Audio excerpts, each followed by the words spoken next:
আগে শোনেন হাটহাজারী মাদ্রাসাগুলোর অবস্থা কি। গত 1 বছর ধরে অঙ্গনের 20 শিশু বার বলাৎকারের বলাৎকার করেছেন। অবস্থা। আসসালামু আলাইকুম প্রিয় দর্শক, অত্যন্ত দুঃখজনক এবং লোমহর্ষক একটি ঘটনা বর্ণনা করতে যাচ্ছি। 11 বছরের এক মাদ্রাসা শিশুকে 20 বার বলাৎকার করেছে এক শিক্ষক। আজকে ঠিক সে মাদ্রাসার সামনে দাঁড়িয়ে এই কথাগুলো বলতে হচ্ছে, বলতে গিয়ে আমার মুখে কথা আটকাচ্ছে। চট্টগ্রামের হাটহাজারী উপজেলার এখানে একটি মাদ্রাসার নাম বলছে মুয়াজ বিন জাবাল। এই মাদ্রাসায় পড়ুয়া হেফজ বিভাগের ঢাকা বাইতুল মুকাররম জামিয়া মসজিদের খতিব মাওলানা আব্দুল মালিক হুজুরের কাছে, মুহতামিমের কাছে আমার প্রশ্ন, আপনি যে কিছুদিন আগে মিলাদুন নবী সাল্লাল্লাহু আলাইহি ওয়াসাল্লাম উপলক্ষে যে ভাষণটা দিয়েছেন, মুসলমানের দুইটা ঈদ, আপনার কথাই আমরা মেনে নিলাম, কথার দ্বারে দুইটা ঈদ ঠিক আছে।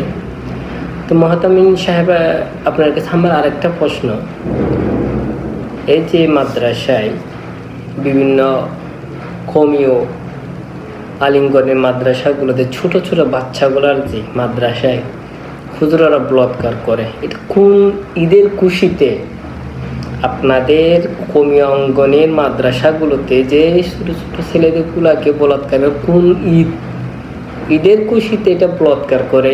জিনিসটা আমি সাদা মনে আমার জানতে ইচ্ছে করে যে হুজুর, আপনাদের কখনো একটা মেসেজ আসে না যে এই ছোটো ছোটো বাচ্চাগুলো বলাৎকার না করার কোনো মেসেজ আপনাদের মুখ থেকে বয়ান শুনি না, শুধু শুনি সুন্নিরা বেদাতি, সুন্নিরা 12 রবিউল আউয়াল পড়া হারাম, অমুক তমুক।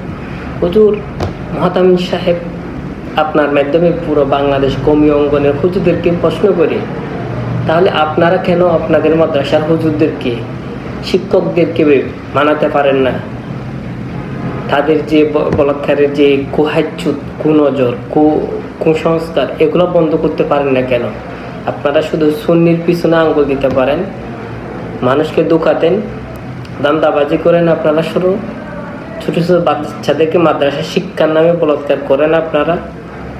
আপনার কমি অঙ্গনের বড় বড় মুহতামিম সবাই দোষী, একজন করলে 10 জন দোষী। আমরা সুন্নিদেরকে যেভাবে দাবি করেন যে একজন করলে আরেকজন বেদাত, আমরা মাদার ফুজারি, আমরা বেদাতি।